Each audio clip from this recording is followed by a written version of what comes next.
Pernahkah kamu merasa seolah-olah harus mengikuti arus, hanya karena semua orang melakukannya? Harus tampil sukses di usia muda, harus punya pencapaian tertentu agar dianggap berarti, harus terus tersenyum di media sosial meski hati kacau? Dunia, tempat kita hidup dibentuk oleh opini, tren, dan standar yang seringkali berubah-ubah. Hari ini A dianggap baik, besok B jadi norma baru. Kadang kita merasa tertekan, seolah ada suara-suara tak terlihat yang memaksa kita untuk hidup dengan cara tertentu, tanpa pernah bertanya, apakah ini benar-benar yang aku butuhkan? Apakah ini benar-benar bijak? Filsafat Stoik muncul sebagai suara yang berbeda. Alih-alih mengikuti keramaian, ia mengajak kita menepi sejenak. Bukan untuk lari dari dunia, tapi agar kita bisa menyaring mana nilai yang layak kita pertahankan, dan mana yang hanya konstruksi budaya tanpa fondasi yang kokoh. Buku ini bukan tentang menghakimi dunia, tapi tentang membebaskan pikiran kita dari jerat-jerat yang tak terlihat. Karena apa yang dunia anggap benar, belum tentu bijak. Bayangkan kamu lahir di sebuah kota kecil. Sejak kecil, kamu diajarkan bahwa kesuksesan berarti punya rumah besar, mobil mewah, dan gelar bergengsi. Semua orang di sekitarmu mengejar itu. Iklan-iklan memujinya. Orang yang memilikinya dipuja, yang tak punya dianggap gagal. Kamu tumbuh besar dengan keyakinan itu, tanpa pernah mempertanyakan dari mana asalnya.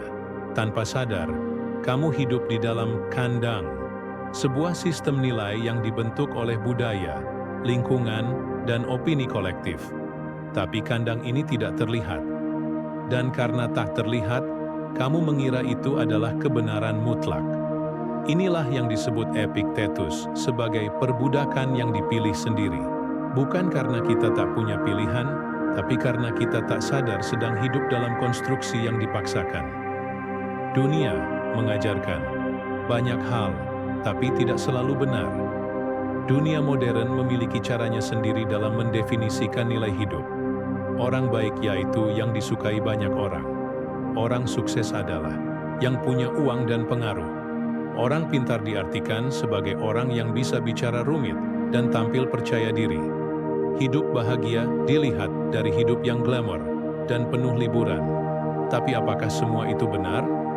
Filsafat Stoik tidak meminta kita membenci dunia, tapi mengajak kita untuk bertanya, apakah nilai-nilai ini membuatku lebih baik sebagai manusia, atau hanya membuatku semakin terikat pada penilaian luar? Seneca menulis, bukan karena sesuatu dilakukan banyak orang, lalu itu menjadi benar.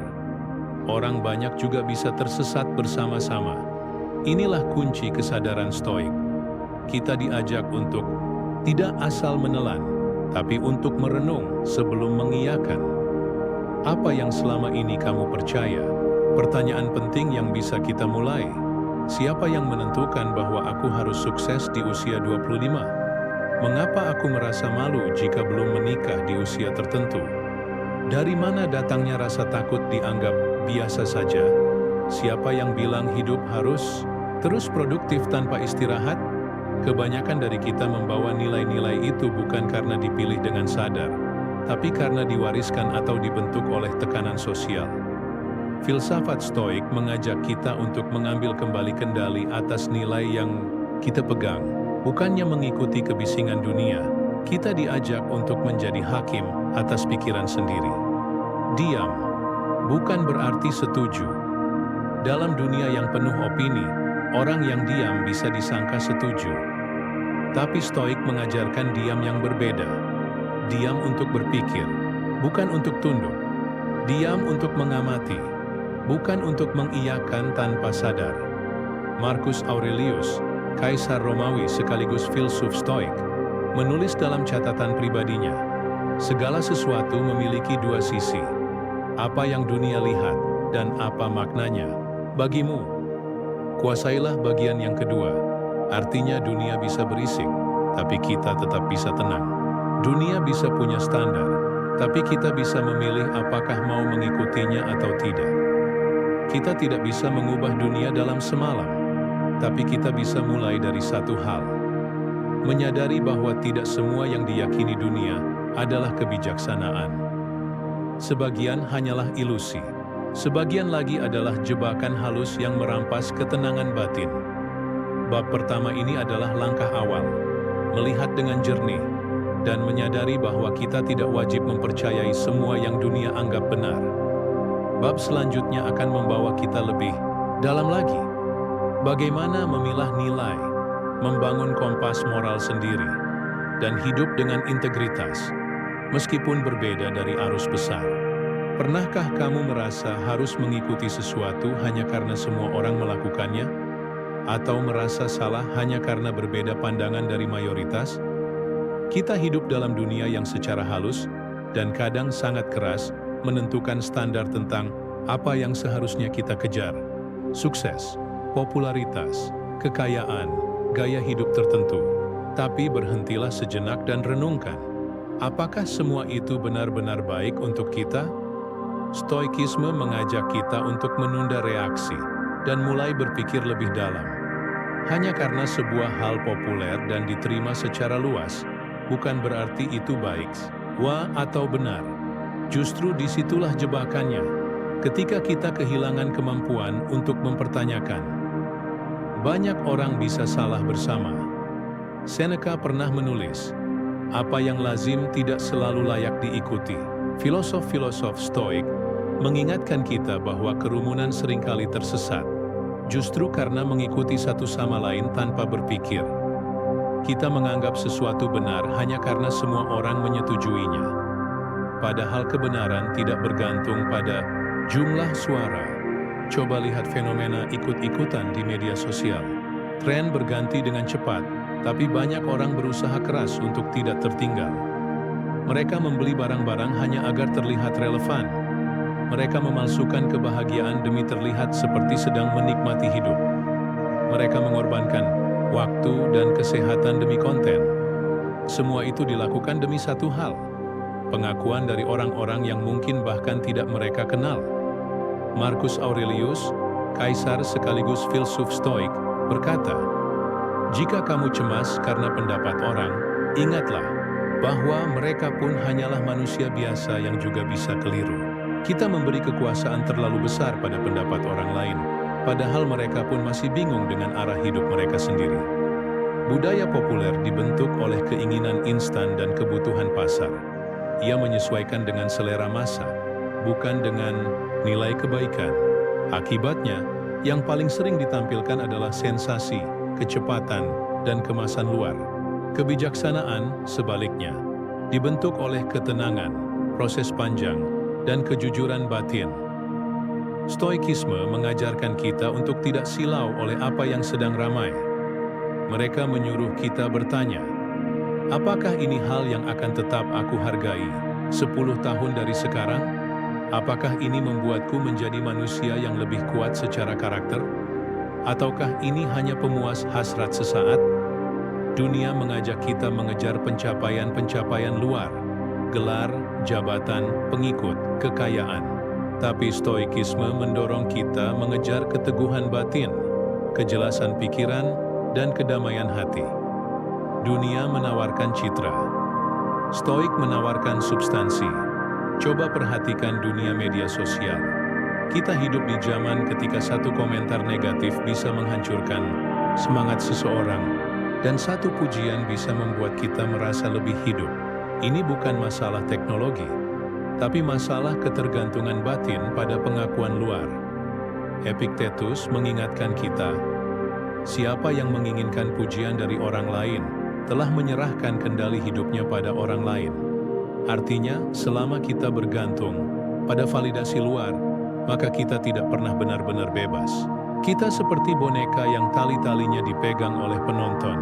Berhenti, pertanyakan, pilih ulang. Langkah pertama menuju kebijaksanaan adalah berani berhenti mengikuti kerumunan. Bukan untuk menjadi unik, tapi untuk menjadi sadar. Berhenti sejenak dari perlombaan tak terlihat. Apakah pekerjaan ini benar-benar jalan hidupku, atau hanya status sosial yang dikejar? Apakah gaya hidupku mencerminkan siapa aku, Atau siapa yang aku ingin orang lain pikirkan? Apakah pendapat orang lebih penting dari ketenangan pikiranku? Seseorang yang hidup tanpa pertanyaan adalah seseorang yang hidup menurut rencana orang lain. Dan stoikisme tidak pernah mengajarkan kita untuk menjadi pengikut buta, melainkan manusia yang sadar dan teguh berdiri di tengah arus. Dunia akan terus berbicara tentang siapa kamu seharusnya menjadi, apa yang seharusnya kamu beli, bagaimana kamu harus tampil. Tapi kamu punya hak untuk tidak menjawab semua itu. Kamu punya hak untuk tidak mengikuti, untuk tidak menjelaskan pilihanmu kepada siapapun, dan untuk memilih jalan yang kamu anggap bijak, walaupun itu jalan sepi. Inilah kebebasan sejati dalam pandangan Stoik. Ketika kamu bisa melihat hiruk-pikuk dunia, tapi tidak larut di dalamnya. Kamu hadir, tapi tetap jernih. Kamu hidup, tapi tidak terombang-ambing. Karena dunia tidak selalu tahu apa yang baik untukmu. Tapi kamu bisa belajar mengetahuinya sendiri. Dengan kesadaran, keberanian, dan kebijaksanaan. Dalam hidup ini, tidak semua yang tampak bersinar itu emas. Tidak semua yang viral itu penting. Dan tidak semua yang ramai dibicarakan itu layak kita kejar. Dunia senang menyodorkan tren demi tren, seolah hidup adalah lomba siapa yang paling cepat mengikuti arus. Tapi bagi jiwa yang ingin hidup bijak, kita harus belajar membedakan mana yang hanya tren yang lewat, dan mana yang benar-benar bernilai. Inilah seni hidup yang diajarkan para Stoik. Tidak mengejar apa yang ramai, tapi mencari apa yang tahan lama. Karena mereka tahu, bukan keramaian yang membawa jiwa kepada kebijaksanaan, melainkan ketenangan dalam memilih. Arus akan terus berganti, tapi kamu tidak harus ikut terseret. Bayangkan sungai besar yang deras, di atasnya mengalir segala hal, opini, mode, budaya populer, dan kebiasaan masyarakat. Semua orang berlomba menyelam, berenang, dan menyusuri sungai itu, berpikir bahwa semakin cepat mereka mengikuti arus, semakin dekat mereka pada kebahagiaan. Tapi para filsuf Stoik berdiri di tepian, mengamati, lalu bertanya, kemana sebenarnya arus ini membawa kita? Itulah yang membedakan seorang Stoik dari kebanyakan orang. Mereka tidak menolak dunia, tapi mereka menolak untuk hanyut buta dalam dunia. Epictetus berkata, jangan biarkan suara dunia menjadi suara hatimu. Artinya, hanya karena sesuatu menjadi kebiasaan, tidak berarti ia adalah kebenaran. Hanya karena sesuatu disukai banyak orang, tidak berarti itu baik. Maka tugas kita adalah menyaring, menimbang, memilih dengan sadar. Kita perlu melatih mata batin untuk melihat ciri khas dari nilai-nilai palsu, yang hanya tren sesaat, bukan prinsip hidup. Berikut beberapa tanda yang bisa kita kenali. Cepat berubah. Hari ini dipuja, besok dilupakan. Tren hidup dari sensasi, bukan substansi. Berbasis reaksi, bukan refleksi. Nilai palsu membuatmu bereaksi, bukan merenung. Ia mendorongmu segera mengikuti agar tidak tertinggal, tanpa sempat bertanya, perlukah? Menekankan citra, bukan karakter. Yang penting, tampilan, bukan kebenaran. Yang dilihat adalah kulit luar, bukan kedalaman jiwa. Menggoda, ego, bukan membentuk keutamaan. Nilai-nilai semu memberi kepuasan instan bagi ego. Lebih banyak likes, lebih banyak perhatian. Tapi jarang yang membuatmu lebih sabar, lebih adil, atau lebih bijak. Seneca mengingatkan, jika kamu hidup seperti semua orang, kamu akan mati seperti semua orang, tanpa pernah benar-benar menjadi dirimu. Kebijaksanaan sejati bekerja dalam diam. Ia tidak mencari panggung. Ia tidak tergesa. Nilai-nilai sejati membentuk kita dari dalam. Perlahan, tapi pasti. Nilai sejati tidak berubah oleh opini. Apa yang benar tetap benar, meski tidak populer. Membentuk karakter, bukan sekadar citra. Keberanian, kejujuran, kerendahan hati, semua ini tidak bisa dipalsukan. Nilai ini tidak bisa dipamerkan dengan mudah, tapi terasa dari kehadiran seseorang. Bersandar pada akal dan ketenangan, Stoikisme percaya bahwa nilai sejati selaras dengan akal sehat dan ketenangan batin. Tidak dibentuk oleh keinginan sesaat, tapi oleh kesadaran mendalam akan tujuan hidup. Para Stoik tidak membiarkan hidup mereka ditentukan oleh budaya. Mereka menulis, merenung, dan menetapkan nilai yang mereka pegang teguh. Mereka menyusun hidup yang layak dijalani berdasarkan 4 kebajikan utama. Stoik, kebijaksanaan, kemampuan menimbang benar dan salah secara jernih. Keberanian, kemampuan bertahan dan melangkah meski sulit. Keadilan, memperlakukan orang lain dengan hormat dan adil. Pengendalian diri, kemampuan menahan diri dari dorongan sesaat. Kamu pun bisa mulai membuat daftar nilai yang ingin kamu jalani, bukan yang dikatakan dunia penting, tapi yang kamu yakini penting. Tanyakan pada dirimu sendiri, jika dunia berhenti memberi penilaian, nilai apa yang masih tetap layak aku jaga? Di sanalah kamu menemukan nilai sejati. Jalan memilih nilai sejati kadang sepi. Orang mungkin tidak mengerti.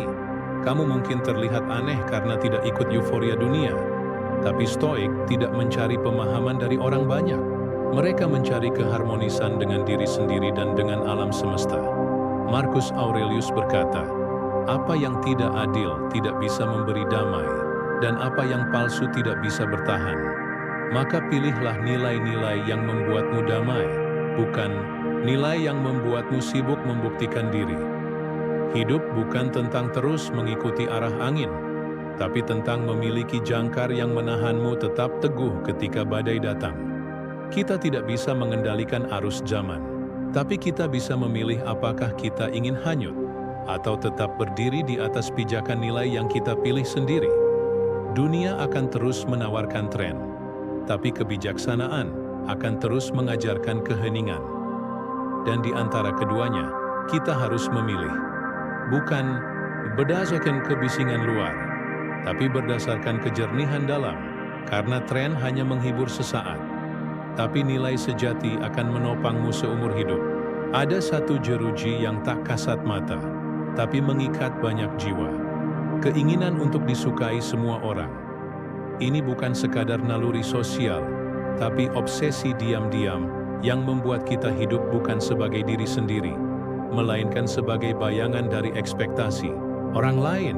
Stoikisme mengajak kita untuk melepaskan diri dari penjara ini. Mereka tidak menyuruh kita menjadi kasar, tapi menjadi merdeka. Dari pencarian pujian, dari rasa takut dikritik, dari kebutuhan terus-menerus akan validasi sosial. Karena bagi Stoik, hidup baik bukanlah tentang dipuji banyak orang, tapi tentang hidup sesuai dengan akal dan kebajikan. Bayangkan seseorang yang setiap hari memikirkan, apa kata mereka kalau aku begini? Bagaimana tanggapan orang kalau aku tidak ikut? Kalau aku jujur, nanti mereka kecewa? Pertanyaannya, siapa yang sedang menjalani hidup ini? Dirinya atau semua orang? Filsuf Epictetus berkata, jika kamu ingin menjadi lebih baik, bersiaplah dicemooh oleh banyak orang. Karena dunia sering mencemooh keteguhan. Dunia lebih menyukai mereka yang ikut ramai daripada mereka yang teguh berdiri sendiri. Tapi inilah paradoksnya. Semakin kamu ingin menyenangkan semua orang, semakin kamu menjauh dari jati dirimu sendiri. Mengapa kita terjebak dalam pencarian persetujuan? Ketakutan ditolak. Otak kita secara evolusioner terprogram untuk menghindari penolakan. Karena dulu penolakan bisa berarti kematian. Tapi dalam dunia modern, rasa takut ini malah membuat kita berbohong pada diri sendiri demi diterima. Budaya like dan komentar. Di era digital, nilai diri sering dikaitkan dengan angka. Berapa followers, berapa likes, berapa komentar positif. Kita dilatih untuk terus tampil menyenangkan, alih-alih menjadi nyata. Kebiasaan membandingkan. Kita melihat hidup orang lain yang tampak sempurna, lalu berpikir kita juga harus seperti itu agar dianggap berhasil. Apa kata Stoik tentang ini? Stoik bukan tentang menjadi acuh. Mereka bukan batu. Mereka tetap peduli, tapi tidak tergantung. Mereka sadar bahwa kebaikan tidak diukur dari reaksi orang lain, tapi dari kejernihan batin dan tindakan yang selaras dengan kebajikan. Marcus Aurelius menulis, "Aku tidak di sini untuk menyenangkanmu atau membuatmu setuju. Aku di sini untuk hidup sesuai dengan prinsipku." Sikap ini bukan kesombongan, tapi keteguhan. Ini bukan tentang menutup diri, tapi tentang menjaga kemerdekaan hati agar tidak terus digiring oleh penilaian luar. Kamu bukan aktor di panggung mereka. Saat kita terus mencoba menyenangkan semua orang, kita seperti aktor yang kehilangan naskahnya sendiri. Kita hanya bereaksi pada sorakan atau cemoohan penonton. Tapi Stoik mengajakmu untuk meninggalkan panggung itu. Kembali ke ruang sunyi batinmu dan bertanya, apa hidup yang baik menurut akalku, bukan menurut penonton? Stoik percaya bahwa setiap manusia adalah bagian dari kosmos, dan hidup yang baik adalah hidup yang dijalani dengan akal sehat, keberanian, dan kesadaran akan tanggung jawab moral. Bukan sekadar ikut arus, apalagi sekadar memuaskan ekspektasi orang lain. Cobalah sekali-sekali melakukan sesuatu yang baik tanpa memberitahu siapapun. Jangan unggah, jangan tunjukkan, lakukan hanya karena kamu tahu itu benar. Rasakan sensasi aneh, tapi membebaskan saat kamu tidak butuh sorakan untuk tetap memilih kebajikan. Seneca menyarankan, jadilah penilai atas dirimu sendiri, karena orang lain hanya melihat permukaan, sedangkan kamu tahu isi hatimu. Menjadi diri sendiri bukan berarti semua akan berjalan mulus. Bahkan, kamu mungkin akan kehilangan pujian. Kamu mungkin akan dikira aneh. Tapi Stoik tahu, lebih baik menjadi nyata dan tenang daripada palsu tapi diterima. Lebih baik sedikit teman sejati daripada banyak pengakuan yang rapuh. Etika kamu hidup sesuai nilai, kejujuran, kesederhanaan, tanggung jawab, keteguhan, maka kamu akan merasa damai. Bahkan saat tidak semua orang menyukaimu, karena ketenangan bukan berasal dari pujian luar, tapi dari batin yang tidak terpecah. Kebebasan sejati adalah saat kamu tidak lagi menyesuaikan hidupmu hanya untuk disukai. Pada akhirnya, kamu harus memilih hidupmu sebagai cermin jiwamu, atau sebagai pertunjukan publik. Stoik mengajakmu turun dari panggung, bukan untuk sembunyi, tapi untuk kembali ke jalan yang sunyi dan jernih, di mana kamu tidak lagi berperan, tapi menjadi. Jadilah orang yang bisa berdiri sendiri dalam badai, tanpa perlu tepuk tangan siapapun, karena dalam keheningan itulah kamu menemukan dirimu yang sebenarnya. Di dunia yang riuh dengan transaksi, kita diajari sejak dini bahwa harga adalah penentu nilai. Mobil mewah dianggap simbol keberhasilan. Jam tangan mahal seolah mengukur lebih dari waktu. Ia mengukur status. Rumah besar, pakaian bermerek, makanan eksklusif. Semuanya menjadi alat ukur nilai manusia di mata publik. Namun Stoik tidak menilai manusia dari apa yang dimiliki, melainkan dari siapa ia dalam keheningan, saat semua atribut dunia ditanggalkan. Karena bagi mereka, nilai sejati bukan tentang apa yang bisa dibeli, tetapi tentang apa yang tak bisa digantikan oleh emas sekalipun. Kebijaksanaan, kejujuran, ketabahan, dan kendali diri. Apa yang bernilai tak selalu berharga di mata dunia. Pasar bisa menentukan harga barang, tapi tidak bisa menentukan nilai karakter. Kita hidup di zaman di mana kata sukses dikaitkan dengan visual. Foto liburan, gawai terbaru, kantor megah.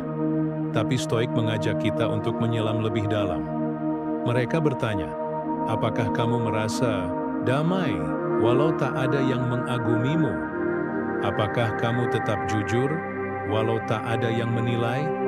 Seneca menulis, kekayaan sejati adalah ketika kamu bisa merasa cukup dengan yang sedikit, karena jiwamu kaya.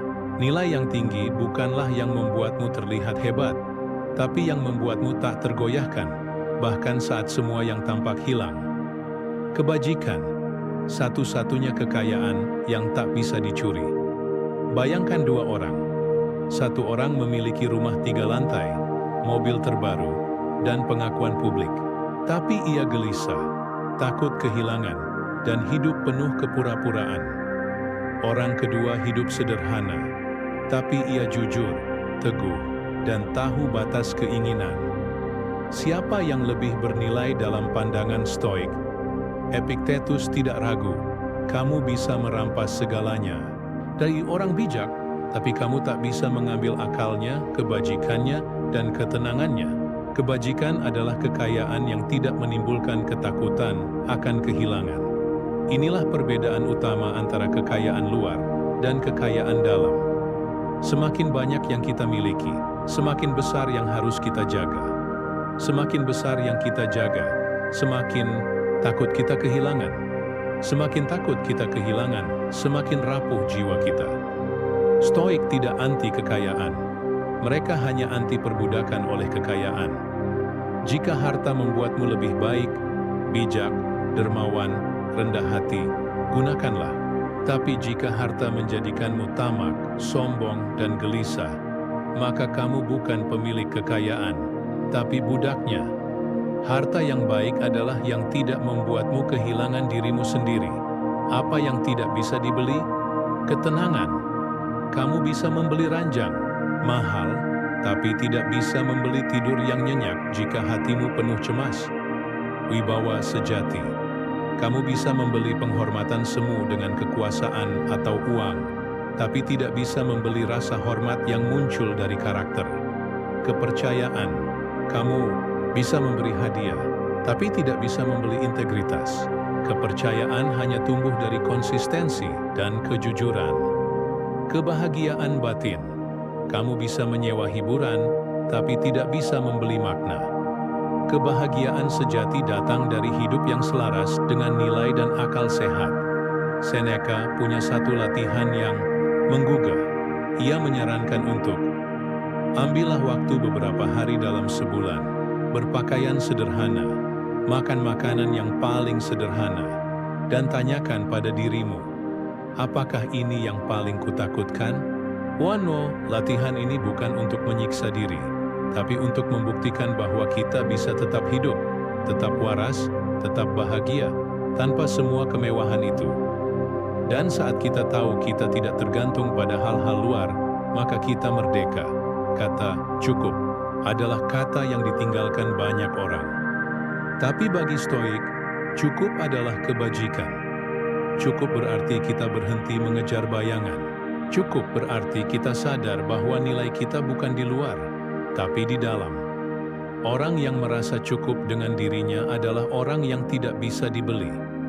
Stoik tidak menyuruh kita menjadi miskin. Mereka menyuruh kita menjadi kuat, agar saat kita punya, kita tidak terikat. Dan saat kita tidak punya, kita tetap tenang. Karena pada akhirnya, nilai sejati bukan tentang apa yang menempel di luar, tetapi tentang apa yang tinggal di dalam, bahkan saat semuanya hilang. Jadilah orang yang, saat harta diambil, kehormatanmu tetap utuh. Jadilah orang yang, saat dunia berubah arah, tetap berdiri dengan akal dan nilai. Itulah kekayaan sejati yang abadi. Kita hidup di zaman topeng. Dunia hari ini tidak hanya mengizinkan kita berpura-pura, tapi mendorong dan merayakannya. Media sosial menampilkan versi terbaik dari kehidupan, bukan versi jujurnya. Tempat kerja mengajarkan branding diri, alih-alih kejujuran. Bahkan dalam pertemanan, banyak orang lebih takut dikucilkan daripada kehilangan keaslian mereka. Dalam kebisingan ini, Stoik menawarkan pertanyaan menohok. Siapa kamu ketika kamu tidak sedang mencoba menjadi orang lain? Epictetus pernah berkata, jika kamu ingin menyenangkan semua orang, kamu akan kehilangan dirimu sendiri. Kita begitu sibuk mencocokkan diri dengan ekspektasi luar hingga lupa bertanya, apakah yang kita kejar benar-benar mencerminkan siapa kita? Kita belajar bersikap seperti yang diinginkan atasan. Kita tertawa agar tidak dianggap aneh. Kita membungkam pendapat agar tidak dibenci. Kita membentuk persona agar diterima. Namun, di balik semua itu, muncul kegelisahan eksistensial. Apakah aku benar-benar hidup sebagai diriku? Stoik tidak menganjurkan pemberontakan kasar terhadap masyarakat. Mereka mengajak kita melakukan pemberontakan yang lebih sunyi. Pemberontakan batin melawan kepalsuan. Marcus Aurelius, kaisar sekaligus filsuf, menulis, "Jangan biarkan dunia menyeretmu menjadi budaknya. Jadilah batu karang yang tak bergeming. Di tengah gelombang, menemukan diri bukanlah soal berteriak, 'Lihat aku!' melainkan berani berdiri dalam keheningan dan berkata, 'Ini aku,' tanpa topeng." Keaslian dalam dunia Stoik adalah keberanian untuk hidup sesuai dengan akal dan nilai, bukan sesuai tekanan sosial.